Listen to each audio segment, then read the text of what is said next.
आर्वी आष्टी आणि कारंजा परिसरातील नागरिकांकरिता मोठी आणि दिलासादायक बातमी समोर आली आहे। तळेगाव येथे तब्बल 300 खाटांच्या उपजिल्हा रुग्णालयाचे भूमिपूजन महसूल मंत्री चंद्रशेखर बावनकुळे यांच्या हस्ते करण्यात आले। या रुग्णालयामुळे परिसरातील नागरिकांना उपचाराकरिता वर्धा किंवा नागपूर गाठण्याची गरज कमी होणार आहे।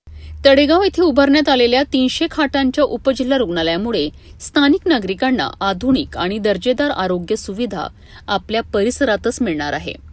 आमदार सुमित वानखडे यांनी या रुग्णालयामुळे आरोग्य सेवा अधिक सक्षम होणार असल्याचे सांगितलेत।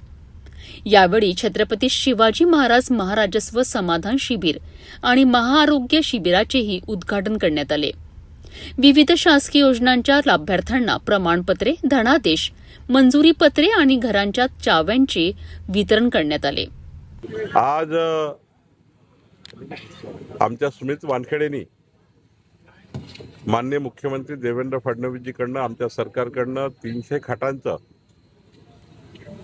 रुग्णालय मंजूर करून त्याचं भूमिपूजन केलं आहे।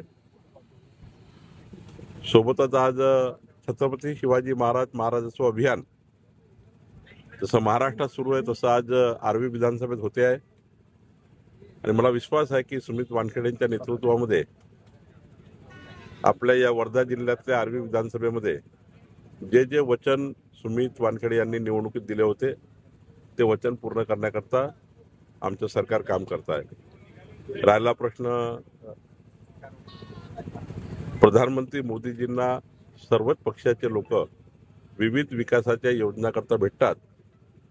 आता आपण जे सांगितलं की शरद पवार गटाचे लोक भेटणार आहेत, मला वाटतं ते प्रधानमंत्र्यांना साहजिकच त्या ठिकाणी प्रधानमंत्री मोदी यांची सर्वच खासदारांच्या भेटीगाठी होत असतात। तळेगाव येथे उभारण्यात आलेल्या 300 खाटांचे उपजिल्हा रुग्णालयामुळे स्थानिक नागरिकांना मोठा दिलासा मिळणार आहे।